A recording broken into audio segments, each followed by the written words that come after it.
Did Ben Affleck and Jennifer Lopez marriage end in a single, dramatic moment?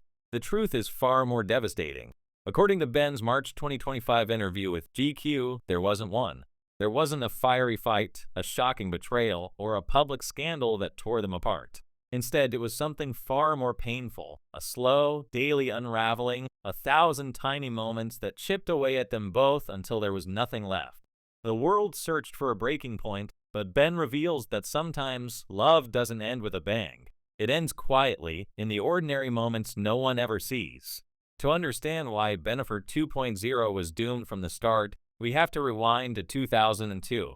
That's when a young Ben Affleck and Jennifer Lopez met on the set of Jiggly. She was still married to backup dancer Chris Judd, but the chemistry between them was instant, explosive, and impossible to ignore. By November of that year, Ben proposed with a 6-carat pink diamond from Harry Winston, cementing one of the most iconic celebrity couples of the 2000s. The media dubbed them Bennifer, a portmanteau that would define pop culture for years to come. Ben appeared in her Jenny from the Block video, including that now legendary yacht scene, and they became the center of tabloid obsession.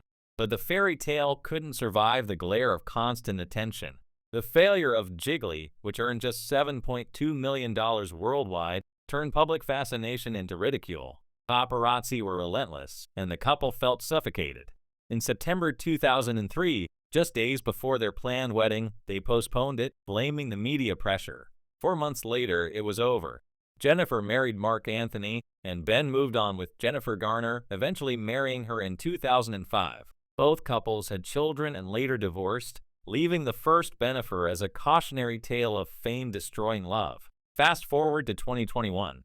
Jennifer had just split from Alex Rodriguez, and Ben had been divorced from Garner since 2018.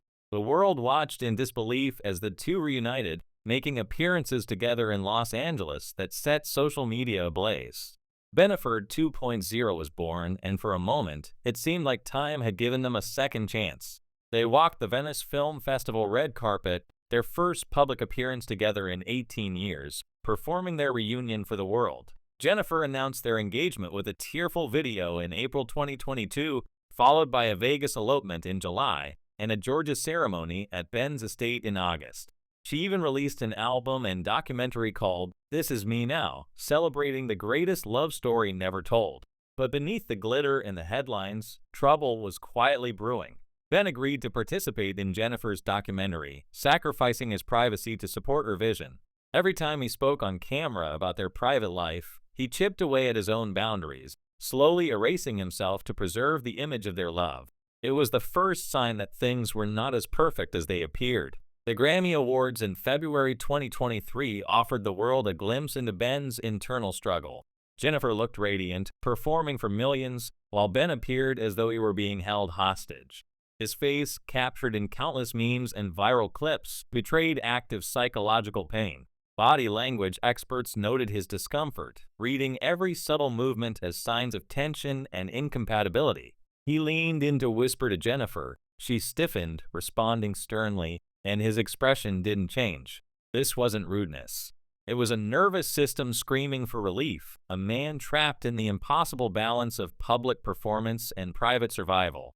This pattern repeated itself in the months that followed.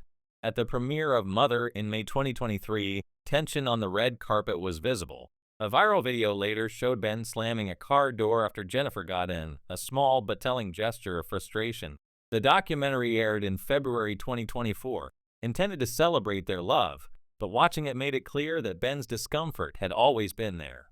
He knew what he was getting into, but he was constantly compromising himself. By May, Jennifer co-chaired the Met Gala, one of fashion's biggest nights. Ben didn't attend, reportedly refusing to force himself into a situation that violated his need for boundaries.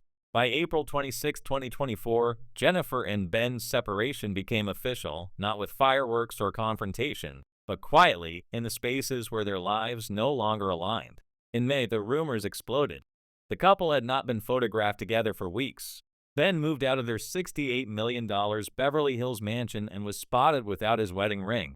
Jennifer canceled her This Is Me Now world tour, claiming she wanted to spend time with children and family, but the underlying truth was impossible to ignore. Performing a love story while living a divorce was untenable. Their separation wasn't dramatic. It was simply the daily negotiation of lives that no longer fit together. In August 2024, their second anniversary as a married couple passed as a symbolic statement. Jennifer filed for divorce, citing irreconcilable differences, and by September, paparazzi caught them co-parenting and appearing civil, even affectionate in public. But the marriage was over. It had ended in 1,000 small moments that no one outside their inner circle could ever see. Then in March 2025, Ben spoke publicly for the first time. The question everyone wanted answered was there one moment your marriage ended?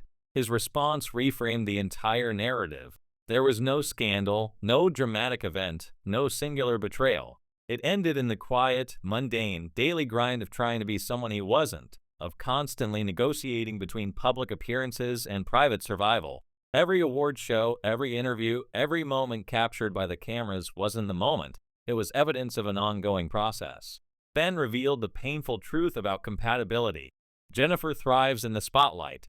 Her artistry, identity, and creativity are fueled by sharing herself with the world. Ben needs privacy to survive. His mental health, recovery, and sense of self demand boundaries. Neither could compromise those fundamental needs. Every morning, every conversation, every choice about what to post on social media or which events to attend became a negotiation between two fundamentally different ways of existing. That is what killed the marriage, not drama, not betrayal, but the slow erosion of individuality over time. In October 2024, Jennifer herself acknowledged, "My whole world exploded. I need to be good on my own. I thought I learned that, but I didn't." Even she realized she had been seeking completion in a relationship rather than finding it within herself. The end of their marriage was not a failure of love. It was the inevitable outcome when two people's needs, temperaments, and ways of existing collide repeatedly over time. Today, Ben at 53 is back to the life that saved him. He co-parents peacefully with Jennifer Garner, focuses on his production company with Matt Damon, and prioritizes his sobriety and privacy. He is no longer a meme, no longer trapped in the glare of public scrutiny. He is just Ben. Jennifer, at 55, is discovering independence for the first time, making movies, processing publicly, but living on her own terms. They are both learning lessons that could only be understood apart. The uncomfortable truth is universal. Sometimes love isn't enough. You can be right, you can try your best, and you can still be incompatible in ways that can't be reconciled. The slow, invisible erosion of a relationship is often more devastating than one explosive event, because there's no singular moment to point to, no drama to explain, no villain to blame. There's just the quiet accumulation of choices, sacrifices, and boundaries that cannot be met. Ben Affleck's revelation isn't about failure or scandal, it's about survival. His marriage ended not because of one big fight, but because of the thousands of tiny moments in which he had to decide whether he could be himself or be with someone else. And for Bennifer, the answer came slowly, painfully, and with finality. Sometimes trying twice just proves that the first time taught you the right lesson. Bennifer 2.0 wasn't a story of failure, it was a story of truth. Two people, both trying, both right in their needs, both fundamentally incompatible. The fairy tale ended not with a bang, but with the quiet, relentless passage of time. So, which is more tragic? A relationship that ends in a dramatic moment, or one that dies in the everyday moments we often overlook? Bennifer's story proves it's the latter, and their lives today show that healing and growth are possible, even when love isn't enough. Ben is protecting himself. Jennifer is reclaiming herself, and together they've shown that sometimes the hardest lessons come not from heartbreak, but from learning to survive as your truest self. And that, perhaps, is the most difficult and meaningful story of all. If you want to see this pattern play out in a different Hollywood life, check out our Demi Moore breakdown next. At 62, she finally admitted what we all suspected about her marriages. Same slow erosion, different decade.